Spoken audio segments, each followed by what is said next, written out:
માંજલપુર વિધાનસભા બેઠકની પેટા ચૂંટણીને લઈને ભારતીય જનતા પાર્ટીએ પોતાની તૈયારીઓને વેગ આપ્યો છે. ઉમેદવારોની પસંદગી માટે આજે સેન્સ પ્રક્રિયાનું આયોજન કરવામાં આવ્યું હતું, જેમાં ટિકિટ મેળવવા ઈચ્છુક દાવેદારો મોટી સંખ્યામાં ઉપસ્થિત રહ્યા હતા.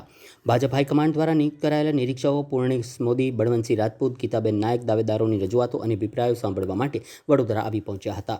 સમગ્ર દિવસ દરમિયાન દાવેદારો અને કાર્યક્રમોમાં ભારે ઉત્સાહ જોવા મળ્યો હતો. માંજલપુર બેઠક ભાજપનો પરંપરાગત ગઢ માનવામાં આવે છે, તેથી આ બેઠક માટે ટિકિટ મેળવવા અનેક દાવેદારો વચ્ચે જોરદાર સ્પર્ધા જોવા મળી છે. રાજકીય વર્તુળોમાં એવી પણ ચર્ચા છે કે આ વખતે પક્ષ મહિલા ઉમેદવારને તક આપી શકે છે. સાથે જ પટેલ સમાજના ઉમેદવારને બદલે અન્ય જ્ઞાતિના ઉમેદવારને પણ ટિકિટ આપવાની સંભાવનાઓ અંગે પણ ચર્ચાઓ ચાલી રહી છે.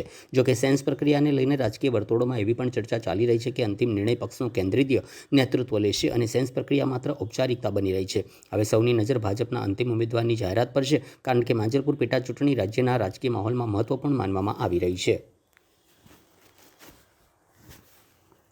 સૌથી પહેલાં તો વડોદરા મહાનગરમાં વર્ષોથી કામ કરતા અમારા સિનિયર આગેવાન, માંજલપુર વિધાનસભાનું પ્રતિનિધિત્વ કરતા યોગેશભાઈ પટેલ, જે દુઃખદ ઘટના ઘટી છે, એમનું નિધન થયું અને એ ખાલી પડેલી બેઠક ઉપર જાહેરનામું બહાર પડ્યું છે.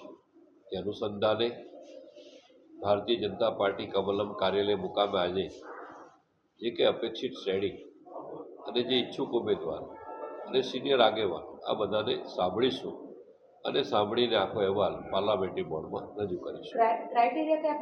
અત્યારે એવો કોઈ વિષય નથી, માત્ર બધાને સાંભળશું.